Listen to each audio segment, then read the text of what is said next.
I knew something was wrong the moment she laughed. Not the usual laugh, sharp, polished, rehearsed for audiences she thought adored her. No, this one cut sideways, slicing into the quiet like glass dragged across tile. And then she said it, soft, careless, like my children were an inconvenience to her tongue. Mediocre, she breathed, as if the word belonged to them. I didn't react. I didn't blink. I didn't give her the satisfaction of seeing the way the floor seemed to shift under my feet. Instead, I watched her, the way she leaned back in her chair, smiling at her own cruelty, the way her kids sat beside her, absorbing everything she taught them without realizing they were learning decay. For a moment, the air thickened, heavy, metallic. Then something cold locked inside me, a switch, precise, final. I smiled, a quiet, deliberate curve of my mouth that felt like the closing of a door. "You'll never see us again," I said, and I meant every syllable. Not out of anger, not out of pride, but out of clarity. I stood, gathered my children, left her sitting there, frozen halfway between triumph and confusion. The message came later that night, a casual question. "Are you still adding to the kids' college accounts?" That was when the switch inside me twisted one notch deeper. She always thought I owed her something. Her childhood imbalance calcified into adulthood entitlement. Her voice louder, her needs larger, her expectations infinite. I was the quiet one, the stable one, the one who built a life brick by careful brick while she jumped between disasters expecting soft landings I'd provide. So I created the fund, not for her children, but for the possibility that innocence could escape the shadow she cast. But that day, that one word, it didn't just bruise me, it revealed something. She wasn't mocking my kids, she was mocking me through them, dismantling me by cutting where she believed I was weakest, my love for them. And suddenly, the past rearranged itself. Her subtle jabs, her advice, her smirks when she compared our families. She'd been testing me for years, pushing boundaries to see if I'd ever push back. But the moment she labeled my children, mine, an ugly clarity arrived. She never saw them as people, just extensions of me, targets.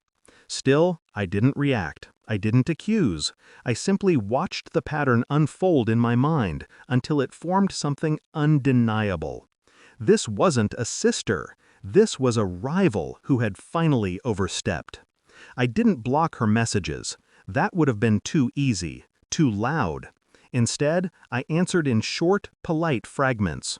Neutral, controlled, letting her believe nothing had shifted. But inside, the quiet churned. I reviewed old conversations, screenshots, comments she made in passing, moments I dismissed because I thought family came with flaws, not malice. Each one connected like pins in a map. Then I checked the fund. Thousands set aside, untouched, accumulating interest like a future she assumed I would keep buying for her children. I stared at the numbers for a long time. Not with bitterness, just recognition. Giving her kids a future had always been my attempt to counterbalance the childhood she gave them. But I realized something brutal. You can't save someone from the person raising them. The next morning, I contacted the bank. Quietly, efficiently. Every dollar redirected. Every link severed. Still, I said nothing. I waited for the moment she'd notice. Because she would. She always paid attention when it benefited her. It didn't take long. She called, breathless, irritated, entitled. "Why is the account empty?" I let silence stretch between us, thick and unyielding. "What did you do?" she demanded. I didn't raise my voice. I didn't explain. I simply answered with the same calm I used when I walked out of her house. "You insulted my children." A beat. A sharp inhale, a scramble in her tone. "I didn't mean—" "You did." Another silence. Her panic leaked through the phone, thin and metallic. "You can't punish my kids for something I said?" I almost smiled. "They're not being punished," I said. "My kids aren't mediocre. Yours aren't exceptional. They're just children.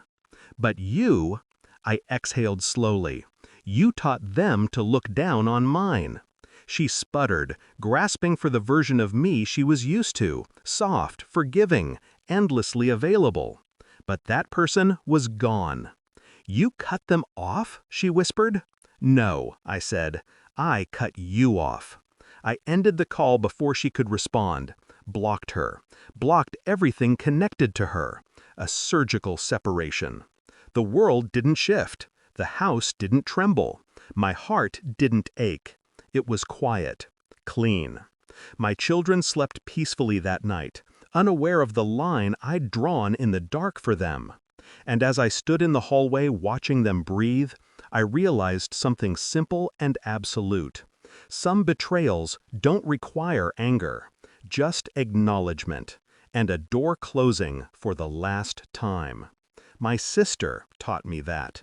I walked away without guilt, without hesitation, without looking back. Because the truth was brutal and final. She didn't lose me. She lost access. And that's a wound that never heals.